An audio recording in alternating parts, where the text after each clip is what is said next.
So I think Nike should have just called it the Pegasus Turbo 3. I think that would have been far more appealing than the boring name that it's got now, the Pegasus Plus. Testing's complete and the scores are in, and this is the full review of the Nike Pegasus Plus. But before we get into it, a big shout out to my #1 running store, the Running Company at Geelong. I've got a link to their website in the description. Make sure you go check out that and check out all their running gear. And also guys, if you haven't done so already, make sure you hit that subscribe button.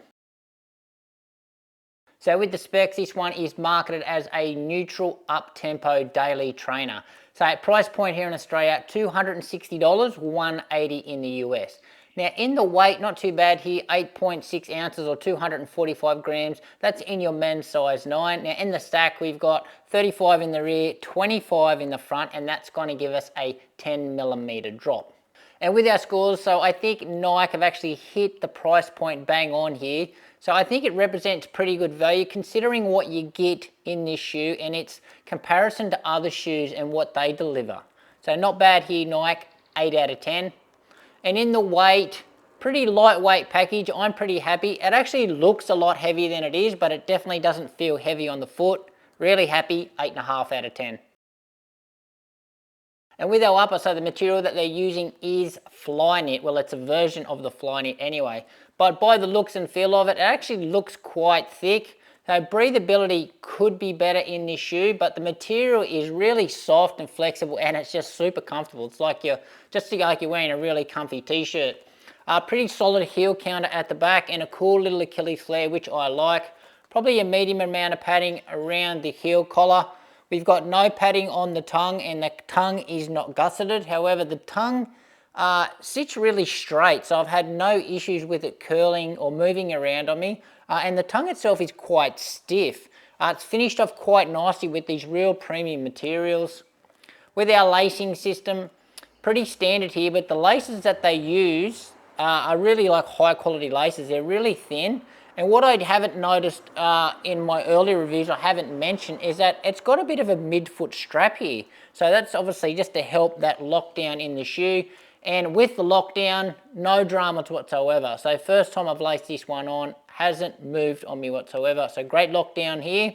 In the fit, true to size in the length, and in the width, I'm going to say it's very accommodating. So I think I mentioned on an early review, if I could describe the fit of this shoe, it's like a relaxed fit. So it's really, really nice and very comfortable. Build quality, pretty good as well. And stepping comfort though, absolutely amazing. But for the scores, overall, it's a very comfortable upper. I think it looks great. I think it just needs to be a little bit more breathable, and maybe this material could just thin out a touch. 8 out of 10. And with the outsole, so Nike got a bit of a unique design going on here with how they've placed the rubber on the bottom of the shoe. You don't often see too many shoes like this. So just the entire forefoot, as you can see there, covered in rubber. Nothing through the middle, just exposed foam. And then in the rear of the shoe as well, we've got another segment of the rubber. So they're using their waffle design outsole traction. So really, really great in the grip department. Also pretty good in the durability department as well. Now there's a reason why Nike have placed their rubber in two distinct segments like this, which I'll cover onto later in the midsole section. But overall, I like the outsole here. It absolutely complements what they're trying to do with the ride, takes nothing away from it. 8.5 out of 10.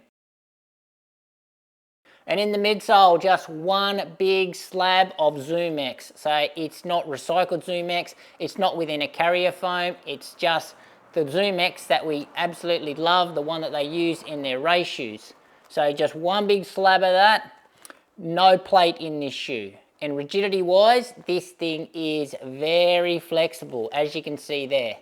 So that's what I'm going on with the outsole. So they've left all that rubber off because they didn't want to take any flexibility away with the shoe, because have a look at the flexibility of this shoe. This shoe is super neutral, and obviously that's going to translate into the ride.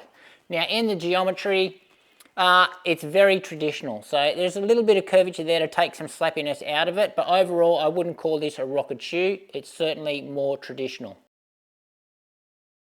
And in the ride, so the first word that comes to mind is natural. As you can see by how flexible this shoe is, yeah, it's a really fun shoe. Obviously this Zoom X foam, if you're familiar with that, it's super soft, it's got lots of spring, lots of rebound, nice and poppy shoe. As I said, it feels really light on the foot, doesn't feel like you're wearing much at all. But really overall, the highlight of the ride here is just how natural it feels on the foot. Just all that flexibility, no matter how you strike the ground, how you transition through, it just feels really, really natural. So just like when you're a kid and you could run around barefoot everywhere, it's certainly got those vibes to it. But yeah, extremely fun. But there is a downside to this ride because I actually bottomed this shoe out far too easily. And I'm not a heavy guy, so this foam's so soft, so compliant. Even when I jog around in it, I feel like the foam compresses all the way and I can hit that ground. I feel that bottoming out and then I roll through the foot strike. So not ideal, and especially if you're a bit of a big guy or you hit the ground really hard, you're gonna really feel the ground in this shoe.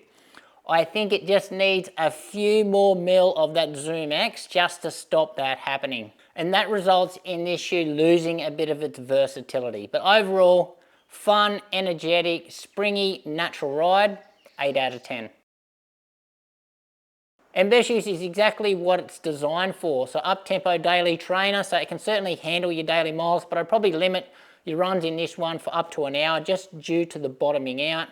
It certainly feels exciting enough to pick up the pace, especially if you do some fartleks or you have some strides at the end of your run. Also, it can handle a bit of tempo work as well. Very, very nice. What I wouldn't do in it, would not do a long run in it, and I'd certainly stay off the trails in this shoe.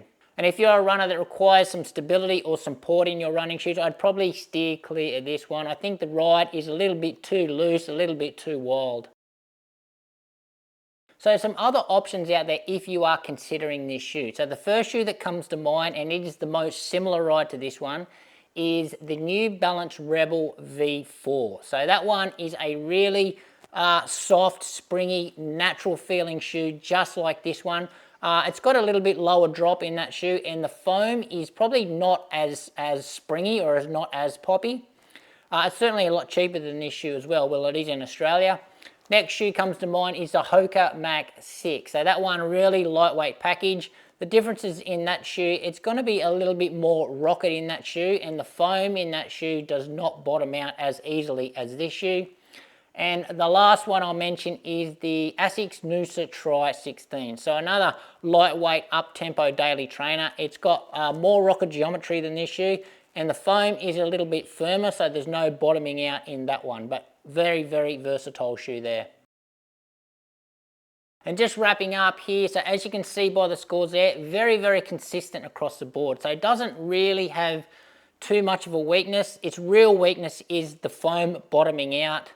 And it just limits its versatility. But apart from that, it's a pretty good shoe. It's so fun, it's exciting, it's poppy, super comfortable, and it looks great as well. So I think Nike should have just called it the Pegasus Turbo 3. I think that would have been far more appealing than the boring name that it's got now, the Pegasus Plus. I certainly do think it's worthy of the Pegasus Turbo name. Certainly much more than the recent version that they did release.